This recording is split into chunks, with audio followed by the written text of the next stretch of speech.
啦叭叭叭，麥當勞終於你嚟，今日食啲乜嘢呢？你說公主請下單。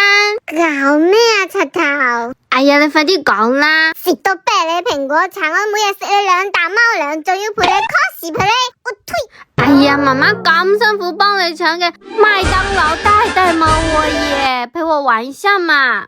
這是買喵喵雙人餐送的哦，你睇下幾闊落，你咁肥一隻貓仔都可以捐嚟捐去噶。平時就拿來當貓窩，等你哥哥打你的時候，你就躲在裏面，知道了嗎？出門的時候還可以當貓包呢。柒頭，原來你對我咁好噶，咁呢個袋係咪只有我有噶？呢個對啦，只有你有，對。罵好玩，屁喜歡。